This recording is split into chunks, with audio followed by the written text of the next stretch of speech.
અંકલેશ્વરમાં ગઈકાલે પડેલા ભારે વરસાદના પગલે ઠેર ઠેર પાણી ભરાઈ ગયા હતા। દરમિયાન કસ્બા તિવાડ વિસ્તારમાં એક હૃદય ધ્રુજાવતી ઘટના સામે આવી। ભારે વરસાદના કારણે રોડ સાઈડની ખુલ્લી ગટર પાણીમાં ગરકાવ થઈ ગઈ હતી, જેના લીધે રોડ અને ગટર વચ્ચેનો તફાવત ન દેખાતા સ્કૂલના બાળકોને લઈ જતી એક ઇકો વાન અચાનક જ ગટરમાં ખાબકી હતી। જોકે ઘટના બનતા સ્થાનિક લોકો તુરંત જ મદદે દોડી આવ્યા અને સમય સૂચકતા વાપરી તમામ વિદ્યાર્થીઓને હેમખેમ બહાર કાઢી લેતા મોટી હોનારત ટળી હતી।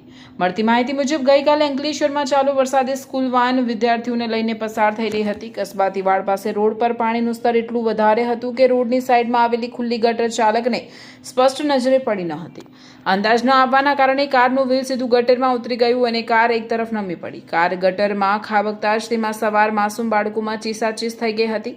ચાલુ વરસાદે અકસ્માત સર્જાતા જ આસપાસના સ્થાનિક રહીશો જરાય સમય બગાડ્યા વિના ઘટના સ્થળે દોડી આવ્યા હતા।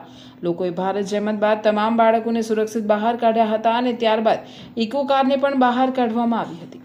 સદનસીબે આ સમગ્ર ઘટનામાં કોઈ જાનહાનિ કે મોટી ઈજાઓ થવા પામી નથી, જેથી તંત્રએ રાહતનો શ્વાસ લીધો છે। પરંતુ આ ઘટનાના પગલે સ્થાનિકોમાં પાલિકાની પ્રી મોન્સૂન કામગીરી સામે ભારે રોષ જોવા મળી રહ્યો છે।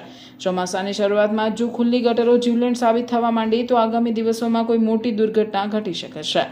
સ્થાનિકોએ આવી ખુલ્લી ગટરો પર તાત્કાલિક ઢાંકણ બેસાડવાની માંગ કરી છે।